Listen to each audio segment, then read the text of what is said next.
Hello everyone, today I want to show you a really exciting new tool for the Ruby ecosystem, Spinel. It was created by Matz and it was released here on GitHub a weeks ago. I talked a bit of about this on LinkedIn, so if you want to see more content like this or about other computer science subjects, you can follow me on LinkedIn. I will left the link on the video description. The idea of Spinel is to parse your Ruby code into an equivalent C code. As you can imagine, C has some advantages during running your application because it have native binary code and don't need to inference type during the execution. So what this means? Ruby has a really friendly syntax, so you don't need to write too much code. Your productivity is really high. You can build your application really high. But unfortunately, by typing less code, Ruby needs to work more for you.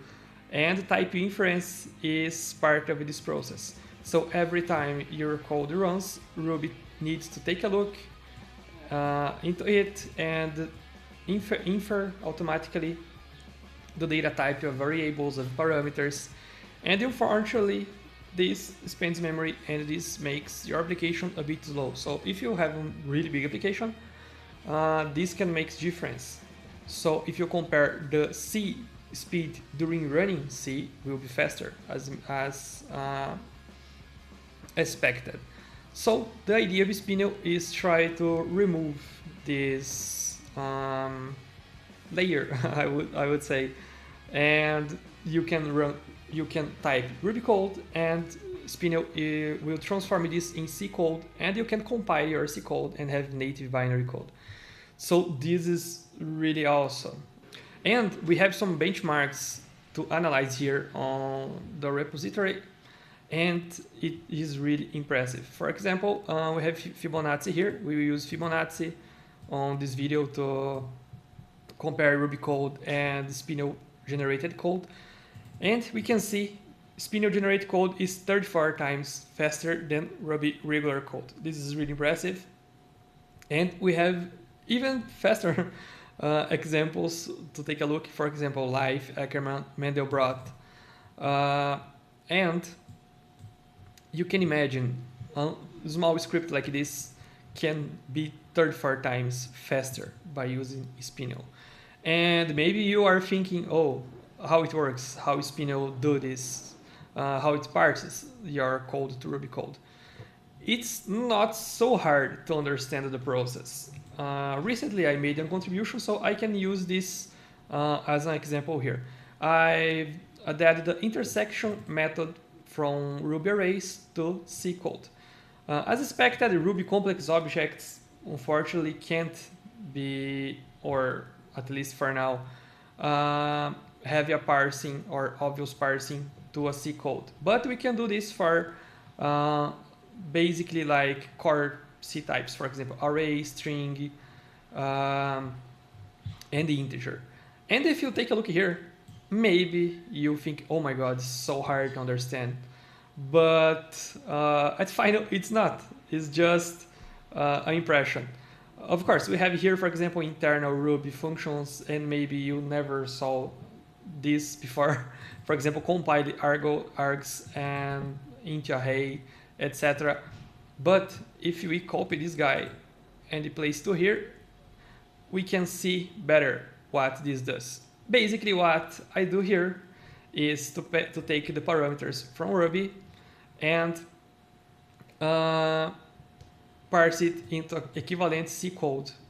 And if you understand C, you can see this is not so hard to understand. And basically, Spinel try to do this for as much as possible Ruby functions, so they are parsed to C, and you can see a final output by using Spinel itself.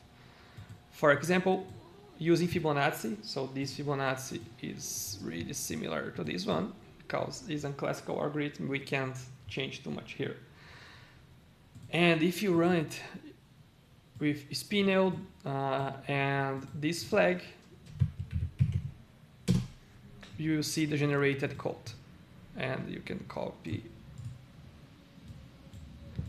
and paste here, and voila, you have equivalent C code. And as I just said, just to mention that Ruby is really easier to understand for humans, but we don't have here like explicit typing, and the Ruby machine needs every time to take a look at your code and try to understand which type is this variable or any other variable you are using. And on C, by other side, is hard for developers, but we have all the types defined already.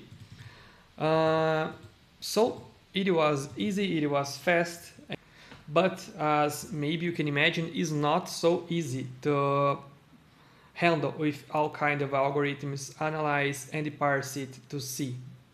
In this case, it was easy because Ruby Spinel basically just took a look on your algorithm. We have just one variable. Well, it was easy. It is basically one variable that have an integer type, and that's it.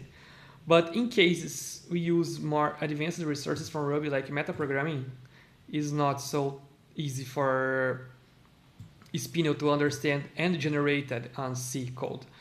For example, if we run this code, actually, we will not see an error.